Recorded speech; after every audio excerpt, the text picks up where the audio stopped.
Good morning. The Secretary General will preview the meeting of Defence Ministers here in Brussels this week, and then he'll be happy to take your questions. Secretary General.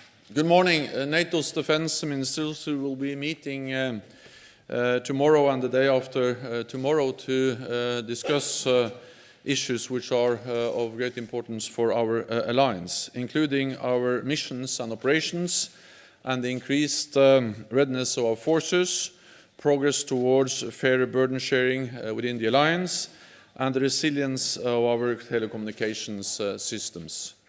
We will also discuss the situation in northeast Syria. I welcome the significant reduction in violence following the joint statement by Turkey and the United States.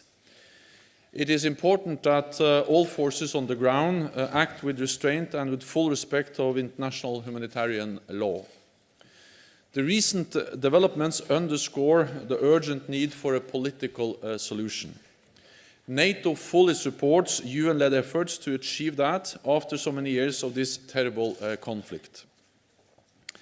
It is also important that we safeguard the gains we have made together against ISIS. NATO plays an important role in the fight against terrorism. We will discuss our training mission in Iraq, which helps security forces there make sure that ISIS does not return. And we will restate our commitment to our mission in Afghanistan, which ensures that this country does not become a safe haven for international terrorists once again. We will also discuss our responses to hybrid threats and our work to ensure our societies are more resilient. Civilian infrastructure is a national responsibility, but under Article 3 of our founding treaty, being resilient is part of every ally's commitment to the alliance and to each other. This is why NATO Defence Ministers will agree an update to our baseline requirement for civilian telecommunications. This requirement is for all allies to have reliable telecommunication systems in peacetime, crisis and conflict, including for 5G. This means having in place robust options to restore the systems in case of disruption and outage, priority access for national authorities to communication networks in the crisis, thorough risk management plans and mitigation measures, and timely information sharing within governments and with the private sector.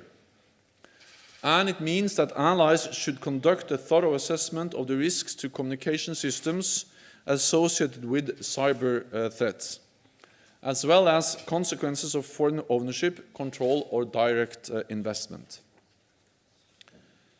I expect ministers will agree to take these requirements into account when taking national decisions on designing, building, and operating their communications networks.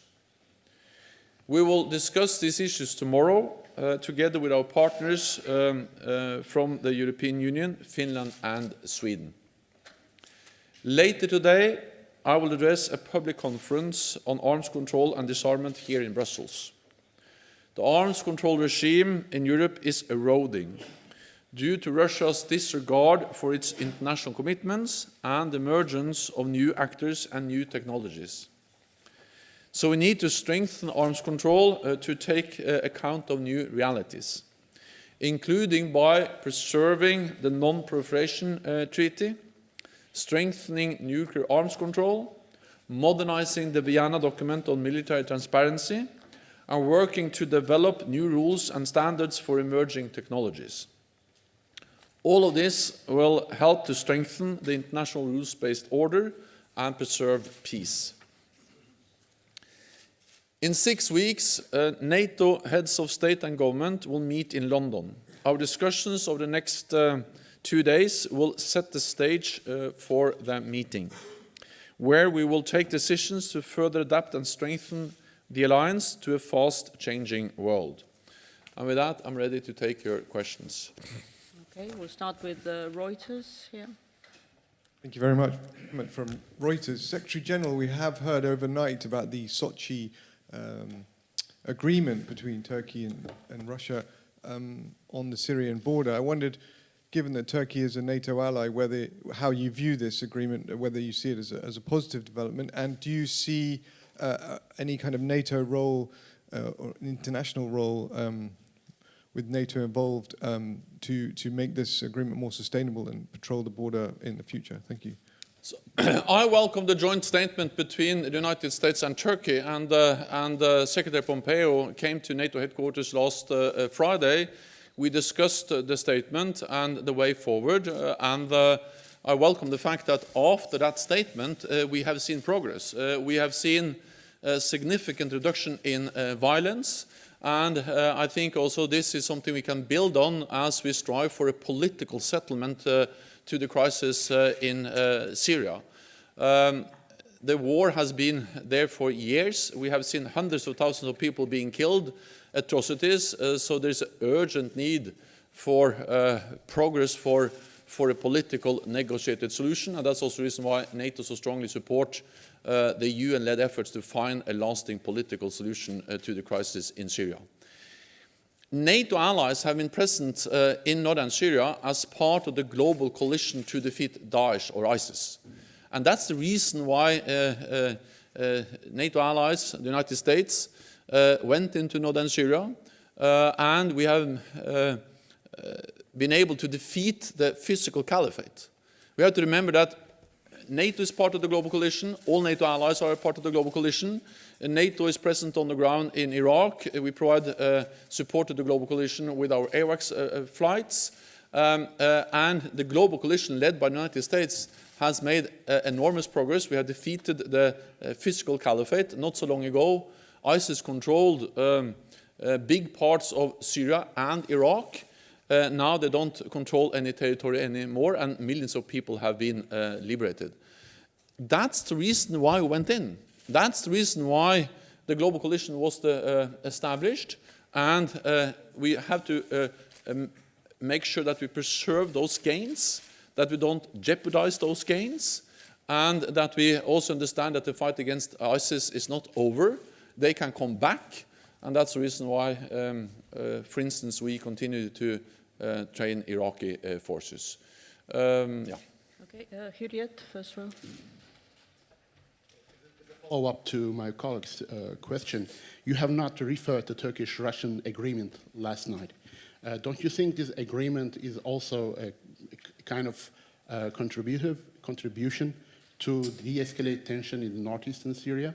And my second question is, what specific safeguards do you think NATO ministers can adopt in their meetings tomorrow and on Friday in the fight against ISIS? Because the conditions in the field have drastically changed in the last 10 days' time.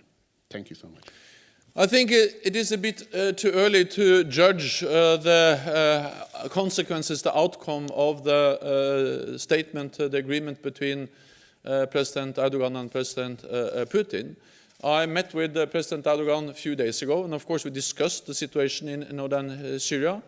I expressed my deep concerns about the situation and the risk of increased human suffering and increased tensions. But I also recognized, of course, that no other ally have suffered more terrorist attacks, and no other ally is hosting more refugees than Syria, and therefore they also have some legitimate security concerns. I think what we have seen over the last days is encouraging because it shows that it is possible to move towards a political settlement, a political solution. The first requirement for having a political solution is to stop the violence, is to stop the fighting, and what we have seen is at least some reduction, some significant reduction in violence and fighting. Then we need to move on, building on that, and then have a real political negotiated solution to the conflict in Syria. I don't believe that is easy. That's extremely difficult, but it is also extremely important, and therefore we need to all do whatever we can to make that happen. NATO will, of course, make sure that we continue to support the global coalition. All NATO allies are members of the global coalition to defeat ISIS, Daesh. NATO is part of that coalition, and we have our training mission in Iraq. I think it's extremely important to train local forces to make sure that Daesh is not able to return. We will discuss also the importance of providing the necessary trainers, the mobile training teams, to our training mission in Iraq. I also visited Iraq recently, and the training mission is up and running, but we are still urging allies to provide even more trainers to our mission, and that is one of the issues we'll discuss at the Defence Ministerial meeting that starts tomorrow. Okay, we'll take a couple of questions over there. So Washington Post first, please. Hi, thank you. Michael Birnbaum from the Washington Post. A question about Ukraine. President Trump said that one of the reasons the U.S. had suspended military aid to Ukraine was that European allies weren't doing enough to shoulder their share of the burden. Are you aware of any U.S. effort to get the rest of NATO to increase its aid for Ukraine? Do you expect that's going to be part of the discussions either here in the meetings or in some other NATO format in the coming days and weeks? Thank you. All allies, both in North America and Europe, are providing significant support to Ukraine. First of all, we provide strong political support. We have again and again stated that we don't accept the illegal annexation of Crimea and that we support the territorial integrity of Ukraine. We strongly support the efforts to find a political settlement, the implementation of the Minsk agreements, and we have seen some progress also with the exchange of prisoners. So we've seen some new initiatives, some new momentum in the efforts to make progress towards implementing the Minsk agreements. Then, of course, we also provide practical support to Ukraine. We have different trust funds. We help them to modernize their armed forces, their security forces.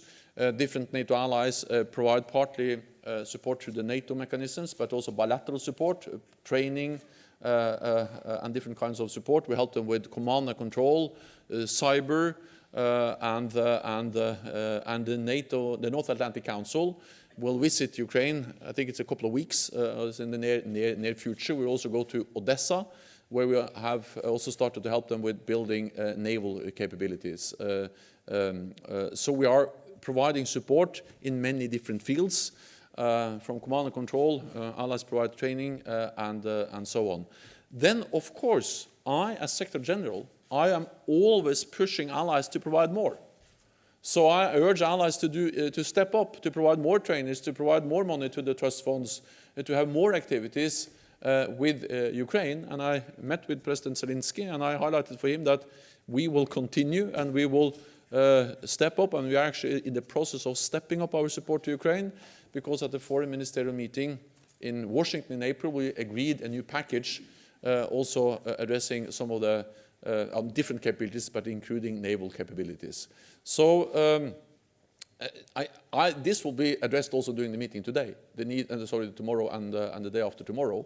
That's an ongoing conversation in NATO about the importance of that all allies provide support, and I'm urging them always to step up and do even more. Okay, Financial Times. Yeah, second row. Thank you. Michael Peel, Financial Times. On Syria, aren't you worried that the fight against ISIS has already been heavily undermined with reports of fighters escaping? And is part of burden sharing and allies stepping up for European allies to finally take responsibility for their nationals who have fought for ISIS and are detained? And then if I could just ask a small point of brief clarification on 5G, given the security requirements you've outlined, is it possible for a Chinese company ever to satisfy those security requirements? Thank you. So burden sharing within the alliance is partly about spending cash. But we often speak about the 3 C's: cash, capabilities, and contributions. So burden sharing is also about contributions to NATO missions and operations. And whether we speak about Ukraine, or we speak about the fight against Daesh, or we speak ISIS, or we speak about Afghanistan, or whatever NATO does, or Kosovo, It's always a need to try to make sure that allies contribute their fair share. And therefore, that's constantly on the agenda of NATO, and we will address exactly that tomorrow, contributions to NATO missions and operations, and a wide range of different NATO missions and operations. And that will, of course, also include what we do in support of the global coalition to defeat ISIS. And as I said, we will then discuss the need, and I will highlight to all allied ministers that I welcome the support they provide, the trainers they have provided, both to our training mission in Afghanistan, because we have to remember that Afghanistan is also part of our global fight against ISIS. We have to make sure that the caliphate they lost in Iraq and Syria is not re-established in Afghanistan. And we know that ISIS is present in Afghanistan. We have seen some horrendous attacks committed by ISIS in Afghanistan recently against the mosque, where they killed 69 people. NATO's presence in Afghanistan, our train, assist, and advise mission there, where we have roughly 8,000 non-US soldiers in that mission, and then we have the US soldiers, is part of our global efforts to defeat ISIS and part of burden sharing. And again, the training mission in Iraq is the same. So I will urge allies to step up to do more, partly because we need those trainers, we need to fully resource all these missions and operations, but also partly because when European allies and Canada do more of that, it also contributes to a fairer burden sharing.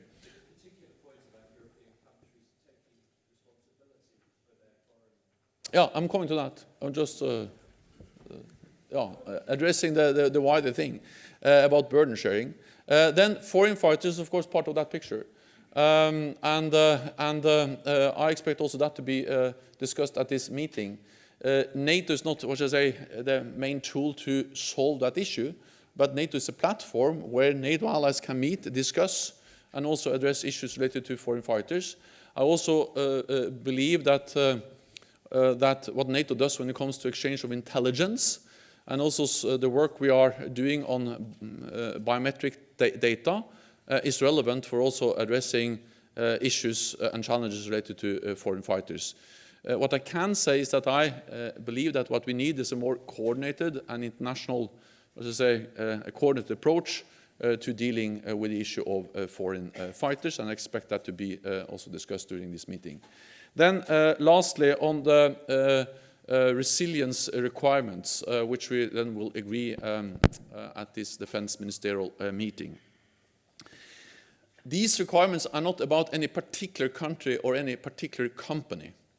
They are about the need for all allies to have thorough security assessments and mitigation measures. That is important because that is the way we can make sure that we have resilient, safe and secure telecommunications, including 5G, in peacetime, in crisis and in conflict. And that is extremely important because we know that this is important for the whole, for the civilian infrastructure, for the civilian society, healthcare, electricity, transportation. But of course, in times of crisis and conflict, this infrastructure is also extremely important for the military, for our military operations. So this is partly about protecting civilian infrastructure, but also protecting our military operations, and therefore 5G is so important for our security, and it's part of the resilience pledge we have made together in the alliance. Okay, we'll go to Radio Free Europe. Third seat, please. Thank you, Mr. Secretary General. Mustafa Sarwar from RFERL. To what extent is election transparency and credibility important for Afghanistan's political stability? And what's NATO's role in resolving a potential dispute over election results? Thank you. Of course, transparency and predictability related to when it comes to elections are extremely important because we need free and fair elections. I would like to commend the Afghan security forces for protecting and making it possible to have elections in Afghanistan. I think the important message now is that all parties should show restraint and calm and let the electoral bodies finish their work so we can have the outcome of the elections and then finalize the election process in a well-organized and good way. Okay, now we have Ariana. Thank you very much, Secretary General. I'm Sharif Hasanyar from Ariana News. You had met Dr. Khalilzad 2 days back today. What was the agenda of your meeting with Dr. Khalilzad? And at the same time, Secretary Esper came to Kabul and announced that they will reduce 2,000 troops from Afghanistan. Is there any plan that shows that NATO has the same plan? Ambassador Khalilzad visited NATO a couple of days ago, and he met me and he met the North Atlantic Council. He has been here many, many times, consulting with NATO allies, because, of course, he negotiates with Taliban, or he has been responsible for the negotiations, the talks with Taliban. The talks have now broken down, but NATO supports, and I support, the resumption of these talks. But then Taliban has to show real willingness to make real compromises and to agree on a credible peace deal. Because what we need is a deal which, in a credible way, preserve the gains we have made in Afghanistan for the Afghan people, for women, for journalists, for everyone who believes in the democratic, free Afghanistan, but also for our fight against terrorism. Because we have to remember that the reason why we went into Afghanistan was to fight international terrorism. And then, and therefore, we support the resumption of the peace talks, but then Taliban has to show real willingness to make real compromises. And we believe that the best way NATO can support the peace process is by remaining committed to our military presence. Because Taliban has to understand that they will never win on the battlefield. They have to sit down at the negotiating table and make real compromises. So for us, there is no contradiction between the military presence and the efforts to find a political solution. Actually, we strongly believe that a strong commitment to our military presence is the best way to provide the framework, the basis for a political solution. NATO allies have stated again and again that we are committed to the rescue support mission. We have seen some adjustments up and down in the number of troops, as we have seen also with the US presence, but we will stay committed. We will maintain our mission. And the US has also expressed clearly that they are committed. We went into Afghanistan together. We will make decisions on our future presence there together, and when the time is right, then we'll also leave together. But that depends on that we really get a political settlement that enables us to reduce our presence. Okay, we'll go to NPR, Deutsche Welle, yeah. Hi, Terry Schultz with Deutsche Welle and NPR. Over here, sir. A couple of questions that you haven't touched on yet. The German defense minister has floated the idea of an internationally controlled safe zone in northern Syria that could be done in cooperation with Russia and, of course, with Turkey. What is your response to that? Would that be Europe stepping up and taking more responsibility, as it's often called on to do? And also the Defense Secretary of the US, Mark Esper, says that he believes that Turkey could be responsible for war crimes committed in northern Syria. What is your response to that, and do you fear that the entire meeting will be poisoned by this issue? Thanks. So I spoke with the German defense minister yesterday, Annegret Kramp-Karrenbauer, and she then, as I say, shared with me her thoughts about the way forward in northern Syria.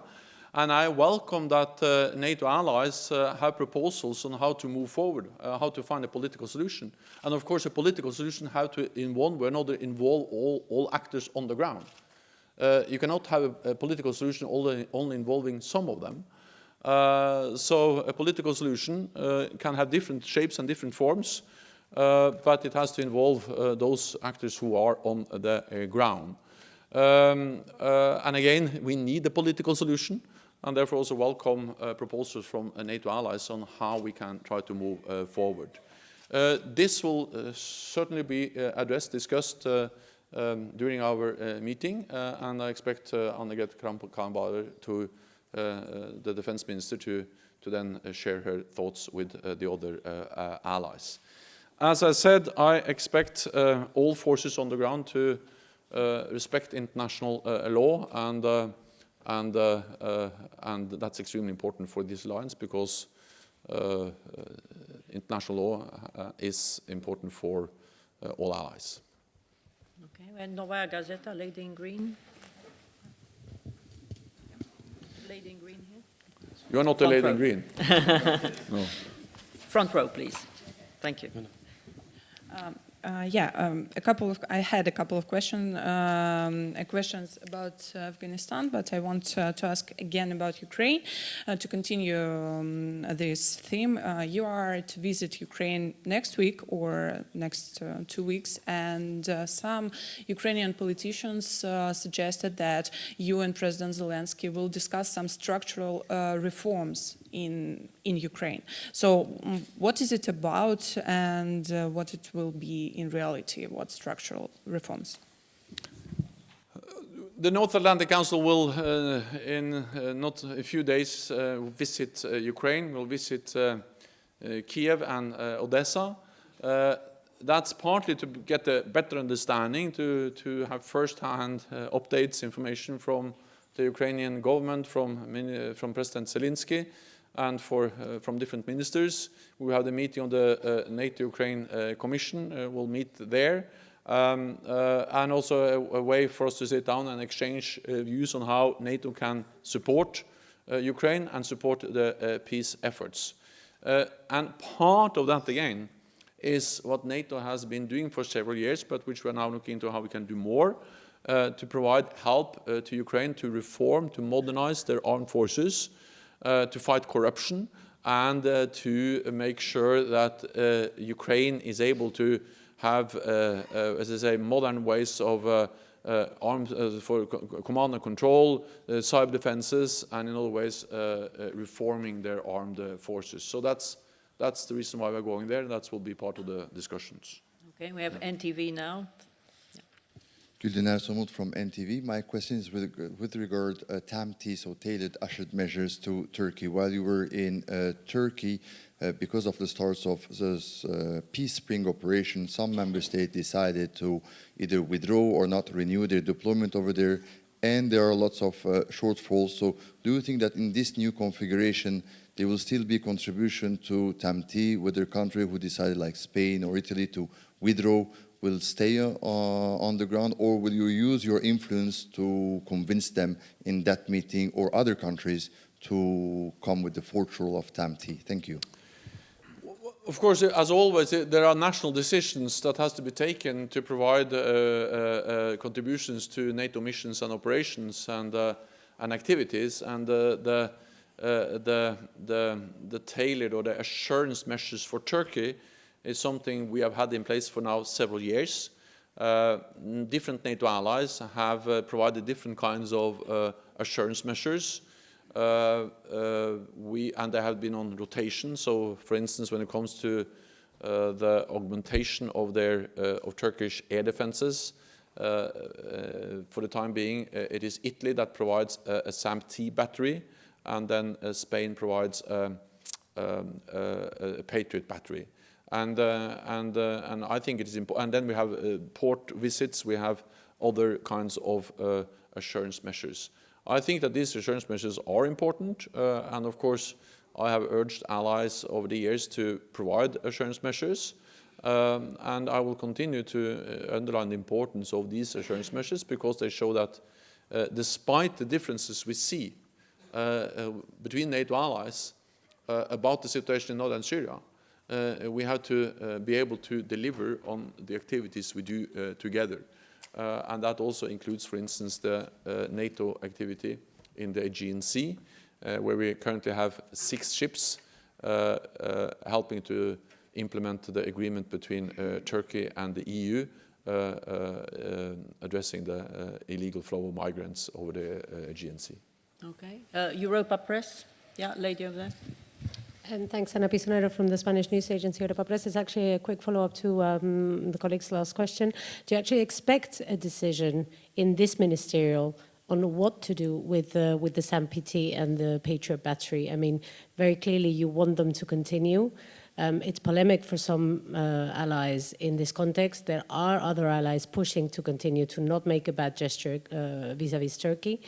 Do you expect a decision in this ministerial, or would we still have time because the replacements would not need to be until the end of the year? What's your thinking there? And a second quick question, if I may. Do you think it's fair, the critics that President Macron made last Friday during the second day of the European summit, precisely on the reaction, how NATO had reacted to the Turkish offensive? I mean, do you see where he's coming from? Particularly on the credibility of the whole of NATO, which is a member of the global coalition against ISIS, to in a kind of way have left the fundamental partner, local partner on the ground. I mean, you're always explaining how important it is to train local forces for them to do their own combats, but then if the main ally is left aside, what does that say about the alliance? Thank you. NATO agreed several years ago that we will provide assurance measures to Turkey, and we also agreed that we should provide air defense batteries to augment their air defenses. And as I said, over many years, over several years, we have provided different kinds of assurance measures, and we have augmented their air defenses. Different nations have, by rotation, provided these different assurance measures. I expect, of course, this to be discussed at the meeting tomorrow, because we will discuss the situation in northeast Syria, the instability to the south of the alliance, and of course these assurance measures are triggered by the volatile and the difficult situation we had there for several years.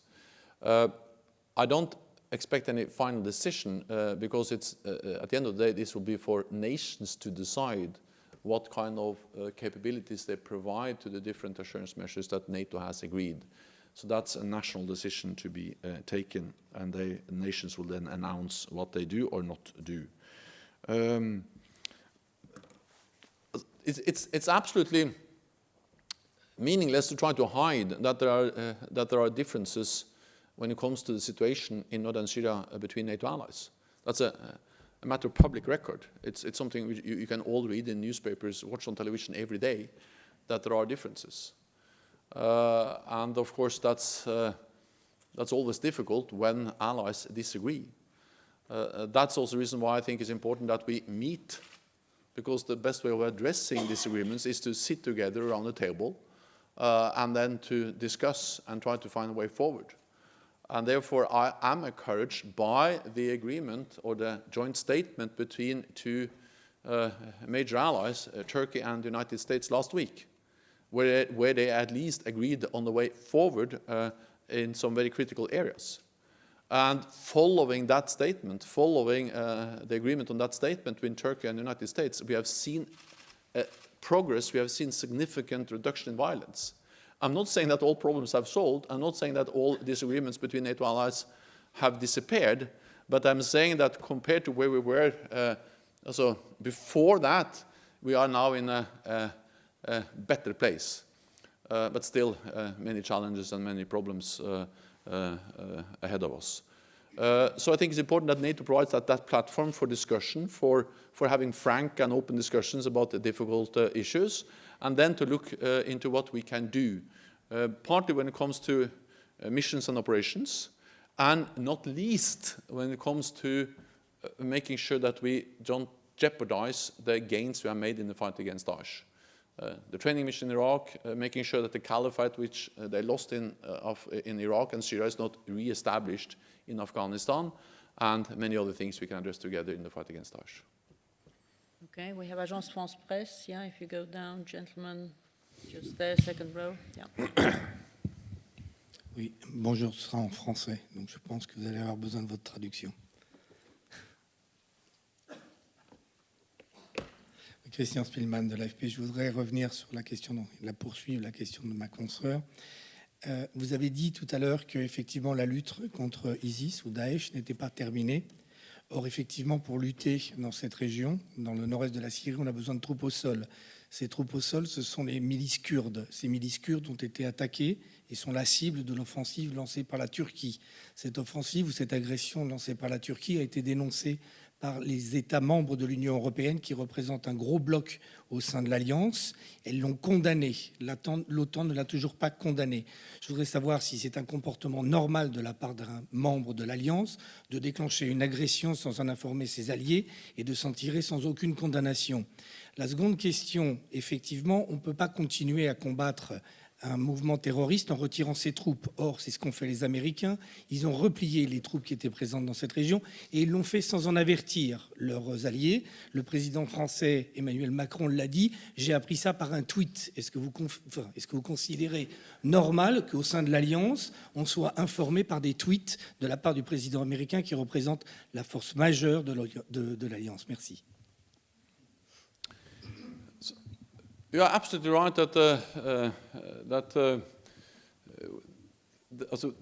I said that the fight against ISIS is not over, and that's absolutely correct, and you are right referring to that.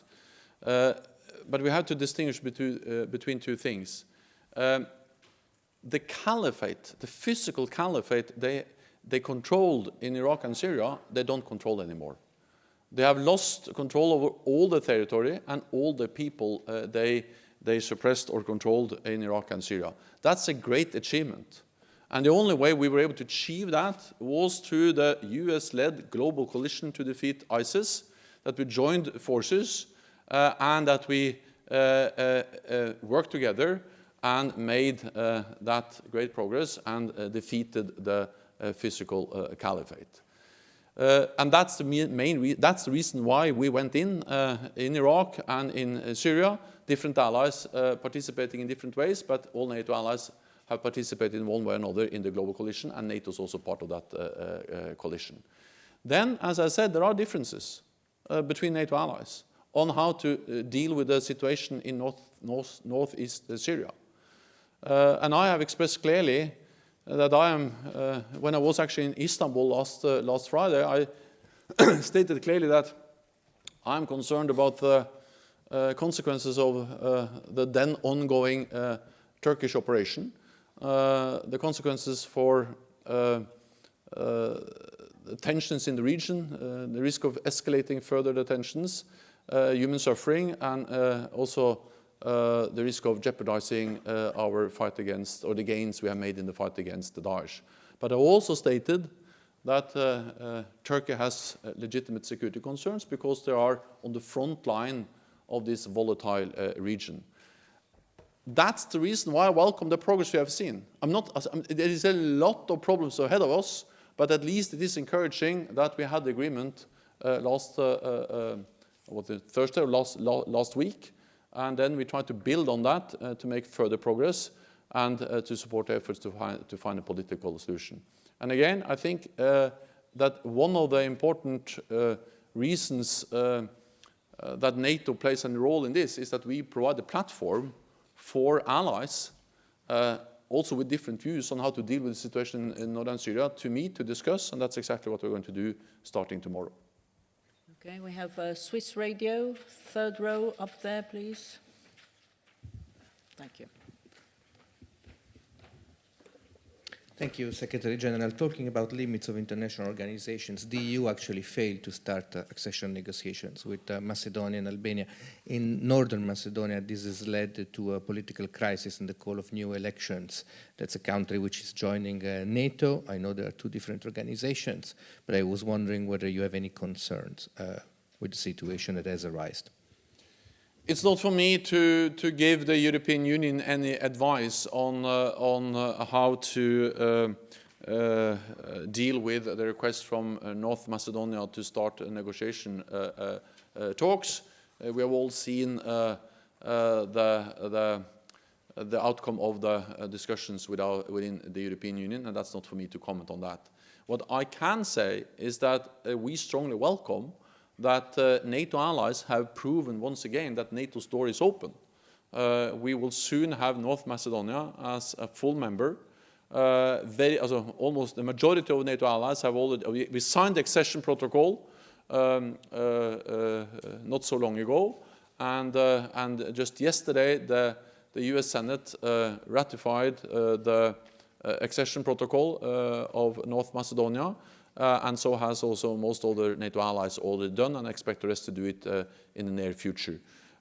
And that's important because by joining NATO, North Macedonia contributes to stability in the region.